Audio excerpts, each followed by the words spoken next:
apris ayollar kelib qolishadi-da. Urib yengishadi. Men yemadim, nimagadir menda vес ketmayapti. Unaqa deyishadi-da. Voy, nimaga aldayapsiz? Ko'zingiz yo'q, kechiksangiz yegansiz-ku. Necha kechqurun yeyapsiz? Voy, qanday bildingiz? Voy, to'g'ri, boshadi keyin. 15 minut oldin yebsiz, darsga ochiq kelish kerak edi. Ne yeb keldingiz? Tez ye, bugun birinchi mashg'ulotga chiqasan. Voy, men yeganim yo'q, boshadi keyin. Unaqa, nima aldayapsiz? Yegansiz desamki. Nimalarni kavshayapsan? Voy, rostdan yeganim yo'q. O'sha ertalab yeganim bo'yicha ketyapti hammasi deshadi. Keyin oshqozonlarni bitta ushlayman. Mana yegansiz-ku, ovqat turibdi-ku, qarab. Voy, anaqa soat 4larda anaqa yegan edim, mana yegan edim. Shokolad yegan edim, salat yemagan edim, ovqat yemagan edim. Esimda qo'yishadi keyin. Kechirasizlar. Aytaman, xudoyim, shuni aldamasang etsa bo'ladi-ku. Voy, esimdan chiqib qopti deb qo'yishadi.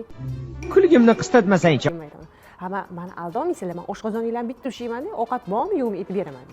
Ko'rib etib beraman. Oshqozonida ovqat bormi yo'qmi, tashqi ko'rinishidan qarab etib beraman-da.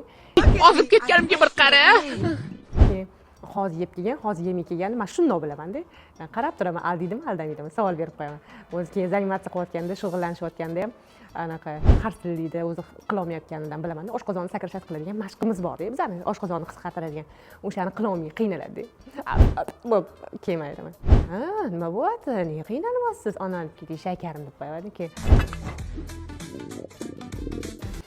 Yo'q, ter oqib shug'ullanayotganda keyin ovqat yeb kelibsiz-da. Ovqat yemay kelish kerak-ku, oshqozonni sakrashat qilayotganda. Qanaqa qisqartiramiz uni desam-ki, yo'q, yemadim, yegar qo'yishadi.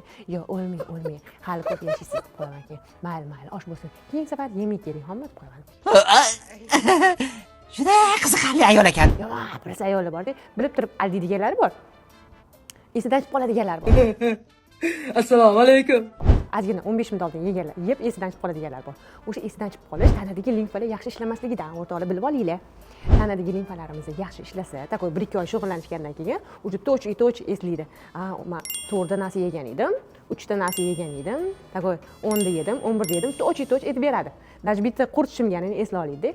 Lekin tanasida limfalar yaxshi ishlamayotgan ayollarimizni, даже miyagacha boradi-ku hamma limfalar. O'shalar yaxshi ishlamaganda, hozir yeb kelayotgan konfetini esla olmaydi. Shunaqa holatlar ham bo'ladi. Bu nimadan? Yangi fitness boshlagan ayollarimizda ko'p bo'ladi bu narsa. Fitness zalga takoy 5-6 oydan oshiq kelgan ayollarimizda umuman bunaqa holat bo'lmaydi. Takoy eslab, hamma narsani cho'tki deb berishadi. Yedimmi, yedim deydi. Yemadim deydi. Bitta narsa yedim, bitta narsa yemadim, u yoq bemalol aytadi. Yangi kelgan ayollarimizni aldaydigani ham bor.